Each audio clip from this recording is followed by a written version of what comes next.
அனைவருக்கும் வணக்கம். இன்னைக்கு வீடியோவில் நாம் எதை பற்றி தெரிஞ்சுக்க போகிறோம்னா, பழைய டாடா சுமோ வாங்கலாமா வேணாமா, எப்பப்போ என்னென்ன வேலை வரும் அப்படிங்கிறத பற்றியெல்லாம் தெரிஞ்சுக்க போகிறோம்.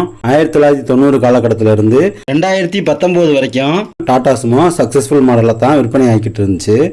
இடைப்பட்ட காலத்தில் பல மாடல் இன்ஜின்களை பயன்படுத்தி இருந்தாலும் அந்த சுமோவோட பாடி டிசைனை மட்டும் பெருசாக எந்த ஒரு மாறுதலுமே பண்ணலை.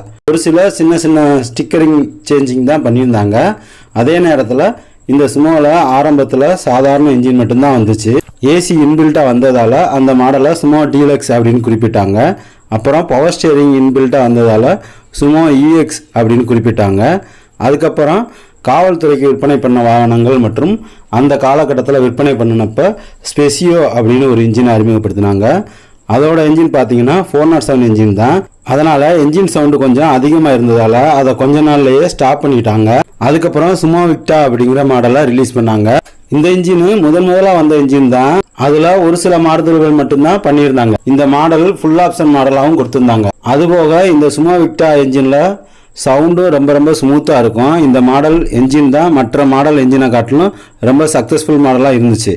அதுக்கப்புறம் சென்சார் இன்ஜின் அறிமுகப்படுத்தி சுமோ கோல்டு அப்படின்னு விற்பனை பண்ணாங்க. இதில் 407ஓட இன்ஜினை மாடிஃபிகேஷன் பண்ணி சென்சார் இன்ஜினை விற்பனை பண்ணாங்க. இப்படி என்ஜினில் மட்டும்தான் ஒரு சில மாறுதல்கள் பண்ணினாங்க.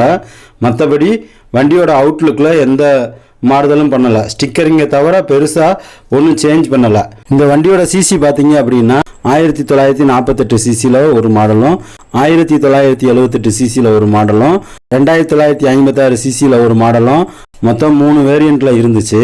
அதனாலேயே வண்டியோட பெர்ஃபார்மன்ஸும் ரொம்பவே நல்லாயிருக்கும். ஒரு 10 பேர் போனால் கூட வண்டியோட பெர்ஃபார்மன்ஸ் கொஞ்சம் கூட குறையாது. ஆரம்ப காலகட்டங்களில் மஹிந்திரா சீட்டட் வேனுக்கு அப்புறமா மக்களோட தேவையை பூர்த்தி பண்ணக்கூடிய ஆப்ஷனாக இந்த வண்டி தான் இருந்துச்சு. கிட்டத்தட்ட 1/4 நூற்றாண்டுக்கு த கிங் ஆஃப் ரோடு அப்படின்னு குறிப்பிடலாம். அந்த அளவுக்கு டாடா சுமோ ஒரு சக்ஸஸ்ஃபுல் மாடலாக இருந்துச்சு.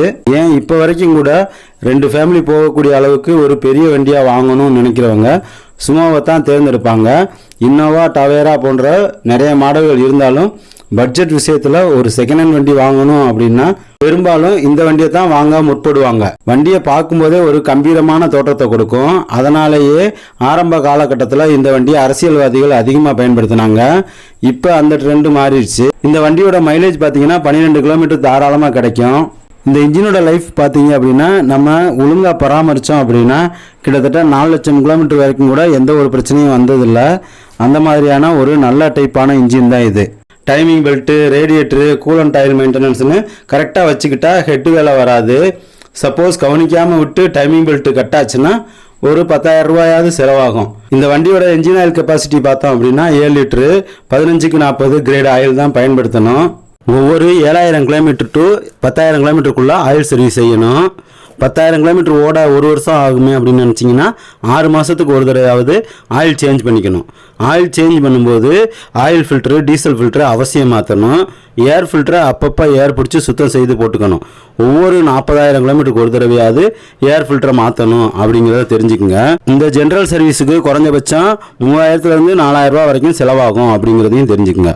கியர் பாக்ஸை பொறுத்த வரைக்கும் 80W90 கிரேட் ஆயில் தான் பயன்படுத்தணும். சுமோ கோல்டு மாடலுக்கு பார்த்தோம் அப்படின்னா TQ ஆயில் பயன்படுத்தலாம். கிரௌனை பொறுத்த வரைக்கும் 80W140 கிரேட் ஆயில் பயன்படுத்தலாம். கியர் பாக்ஸுக்கும் கிரௌனுக்கும் ஒவ்வொரு 40,000 கிலோமீட்டர்லேருந்து 50,000 கிலோமீட்டருக்குள்ள ஆயில் சேஞ்ச் பண்ணிக்கணும். இந்த டாடா சுமோவோட கியர் பாக்ஸு 5 ஸ்பீடு ஒரு ரிவர்ஸ் கியர் வந்துச்சு. ரிவர்ஸ் கியர் யூஸ் பண்ணுறது மட்டும் 2-3 டைப் மாறி மாடல் கொடுத்துருந்தாங்க. சுமோ கோல்டு வரைக்குமே கியர் ஷிஃப்டர் தான் இந்த வண்டியில் ஒரு திருப்தி இல்லாத கியர் ஷிஃப்டராக இருக்குது. என்னதான் கியர் ஷிஃப்டர், புஸ்கிட்டு அது இதுன்னு வேலை பார்த்தாலும் கொஞ்ச நாள் கழிச்சு எந்த கியரில் இருந்தாலும் நியூட்ரலில் இருப்பது போல கியர் ஷிஃப்டர் பிளே அதிகமாக இருக்கும். இந்த டாடா சுமோ மாடலில் இதுதான் ஒரு பெரிய குறையே. வீல் பேரிங்கை பொறுத்த வரைக்கும் ஃப்ரண்ட்டில் கிரீஸ் பேக்கிங் டைப்பாகவும் ரியரில் ஆயில் சர்க்குலேஷன் டைப்பாகவும் கொடுத்துருப்பாங்க. அதனால் வீல் பேரிங்கும் நமக்கு ரொம்ப நாளாக லைஃப் வரும். ஃப்ரண்ட் 2 வீலுக்கும் ஒவ்வொரு 50,000 கிலோமீட்டருக்கு ஒரு தடவையும் பேரிங் கிரீஸ் பேக் பண்ணி பராமரிக்கணும் அப்படிங்கிறதையும் தெரிஞ்சுக்குங்க. இந்த வண்டியோட ஃப்ரண்ட் வீலும் ரியர் வீலும் சேம் டயர் சைஸ் தான். இதோட டயர் சைஸ் பார்த்தீங்கன்னா 75க்கு 215. இதோட ரிம் சைஸ் பார்த்தீங்கன்னா 15 இன்ச்சு இருக்கும். இந்த வண்டியோட பிரேக்கிங் சிஸ்டம் ரொம்பவே நல்லா இருக்கும்.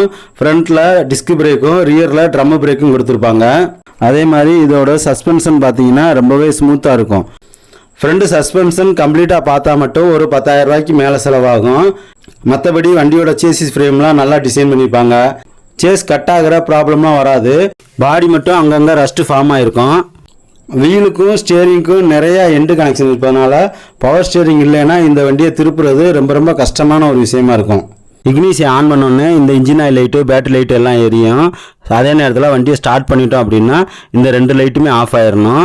அதே மாதிரி இந்த இன்ஜின் ஆயில் லைட்டு வண்டியை ஸ்டார்ட் பண்ணி ஓட விடும்போது ஸ்லோவில் எரியக்கூடாது. வண்டியை ஸ்டார்ட் பண்ணால் 3 செகண்டில் ஆஃப் ஆயிடணும்.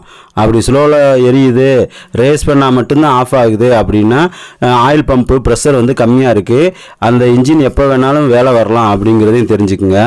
ரன்னிங்கில் போகும்போது டெம்பரேச்சர் வந்து இந்த நடு சென்டர் வரைக்கும் வரும். அதை விட்டு ஒருபோதும் தாண்டக்கூடாது அப்படிங்கிறதையும் தெரிஞ்சுக்குங்க. இந்த வண்டியை வாங்கும்போது முக்கியமாக கவனிக்க வேண்டிய ஒரு 5 விஷயங்கள் என்னென்ன அப்படிங்கிறத தெரிஞ்சுக்கலாம். ஃபஸ்ட்டு இந்த வண்டியை நல்லா டெஸ்ட் ட்ரைவ் பண்ணி பார்க்கணும். வண்டி எதுவும் டில்ட் ஆகுதா அப்படிங்கிறத கவனமாக செக் பண்ணி பார்க்கணும். அதாவது வண்டி எந்த பக்கமும் ஸ்டியரிங் இழுக்காது, இருந்தாலும் வண்டி ஓட்டும்போது ஒன் சைடாக போகிற மாதிரி ஃபீல் ஆகும். அந்த மாதிரி ஃபீலிங் இருக்குதா அப்படிங்கிறத செக் பண்ணிக்கணும். ஏன்னா இந்த வண்டியை ஹார்ஸ் டிரைவிங் பண்ணியிருந்தாங்க அப்படின்னா கண்டிப்பாக அப்சைட் ஆகும். அப்படி அப்சைட் ஆகிருந்தால் வண்டியோட சேஸ் பெண்ட் ஆகிருக்கு சான்ஸ் இருக்குது. அதனால் வண்டி ஒன் சைடாக போகிற மாதிரி ஃபீல் இருக்கும். அதை செக் பண்ணி பார்த்துக்கணும். வண்டி ஒன் சைடாக ஸ்டியரிங் இழுக்கிறது அப்படிங்கிறது வேறு கம்ப்ளைண்ட்டு, ஆனால் வண்டி ஒன் சைடாகவே போகுது அப்படிங்கிறது வேறு கம்ப்ளைண்ட்டு. இதை கொஞ்சம் தெளிவாக டெஸ்ட் ட்ரைவ் பண்ணி பார்த்து வாங்கிக்கணும். ரெண்டாவதாக இந்த வண்டியை ஓட்டி பார்த்து செக் பண்ணிவிட்டு இன்ஜின் கொஞ்சம் ஹீட்டில் இருக்கும்போது வண்டியை நியூட்ரலில் ஓட விட்டு இந்த மாதிரி ஆயில் லெவல் செக் பண்ணுற கேஜ் வழியாக புகை எதுவும் வருதா அல்லது ஆயில் எதுவும் தெரிக்குதா அப்படிங்கிறத செக் பண்ணிக்கணும். இந்த கேஜ் வழியாக எதுவுமே வராமல் இருந்தால் அது நல்ல கண்டிஷனில் உள்ள இன்ஜின் அப்படிங்கிறத தெரிஞ்சுக்குங்க. ஒருவேளை புகை அல்லது ஆயில் தெரிச்சிச்சுன்னா இன்ஜின் கண்டிஷன் வந்து 60% மேலே இழந்துருச்சு அப்படிங்கிறதையும் தெரிஞ்சுக்குங்க. இதை பற்றிலாம் தெளிவாக ஒரு வீடியோ போட்டிருக்கேன். அந்த வீடியோ பார்க்குறது மூலிமா இன்னும் கொஞ்சம் உங்களுக்கு தெளிவான ஒரு புரிதல் ஏற்படும். மூணாவதாக வண்டியில் என்ஜின் ஆயில் லைட் சிம்பிள் ப்ராப்பராக எரியுதான்னு செக் பண்ணிக்கோங்க. இந்த சிம்பிள் லைட்டு சாவி ஆன் பண்ண உடனே எரியணும். ஸ்டார்ட் பண்ண 4வது செகண்டில் இந்த லைட்டு ஆஃப் ஆயிடணும். ஸ்லோவில் எரியுது, ரொம்ப ரேஸ் பண்ணால் தான் ஆஃப் ஆகுது அப்படின்னா அந்த என்ஜின் வந்து ஆயில் பம்புன்னு சரியாக ஒர்க் பண்ணலை அப்படிங்கிறது அர்த்தம். அதனால் சீக்கிரமாகவே என்ஜின் வேலை வர்றதுக்கு சான்ஸ் இருக்குது அப்படிங்கிறத தெரிஞ்சுக்குங்க.